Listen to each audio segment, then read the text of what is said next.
All right, picture this. A landscape that is just absolute white. It's so cold that it can freeze a man solid in minutes.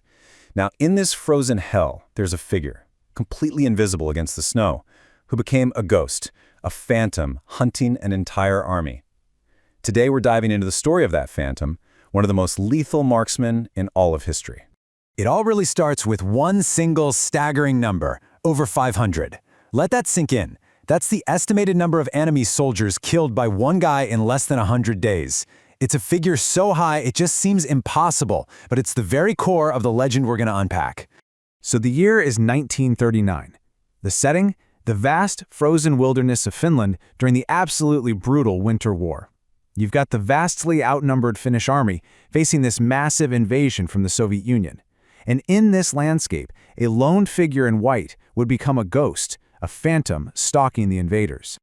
The invading Soviet soldiers, well, they had no idea who he was. They only knew what he was, an unseen force of nature. And so, they gave this ghost a name, a chilling nickname that was whispered in fear through those snow-covered trees. Belaya Smert, the White Death. The man behind that name was Simo Häyhä.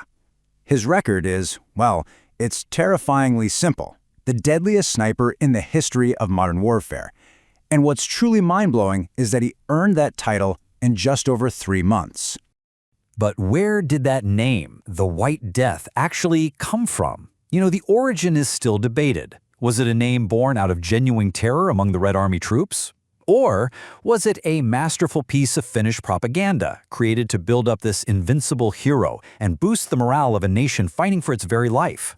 The truth, as it often is probably a little bit of both. So, who was this quiet man who became this terrifying legend? To really understand the myth, we have to look past the battlefield. We've got to go all the way back to his beginnings, on a humble farm in rural Finland. Before he was the White Death, Simo Häyhä was a farmer's son. Just a quiet, unassuming guy who loved being outdoors. And while he was an incredibly skilled marksman from a young age, we're talking filling his home with trophies, he was also modest. You know, the kind of guy who preferred to stand in the background for pictures. A huge contrast to the international icon he would become. And this simple, no-nonsense attitude, that defined him. There was no magic to it, no secret inherited skill. When a journalist later asked him the secret to his incredible aim, his answer was just one word: practice. So, how did he do it? How did this farmer, with just some simple tools, become so devastatingly effective? Well, the answer isn't in high-tech gadgetry. It's in this profound understanding of his environment and his craft. This was his primary tool. Now, you might be picturing some specialized high-end sniper rifle, right? Nope, it was a standard-issue Finnish Mosingnagant, without a scope. This was a rifle he knew inside and out, like an extension of his own body. And that's the crucial part. He chose not to use a scope. This was a deliberate, tactical decision.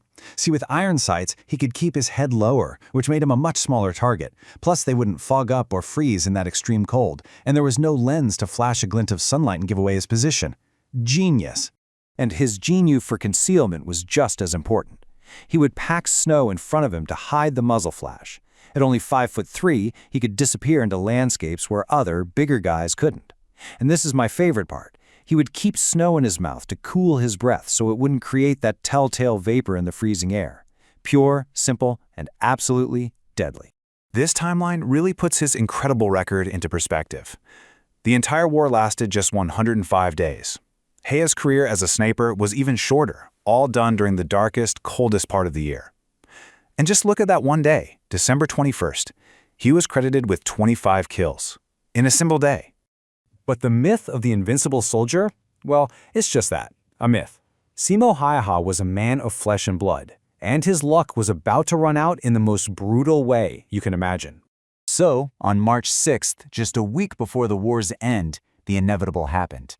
A Soviet soldier fired an explosive round, and it struck Häyhä in the lower left jaw, just tearing his face apart.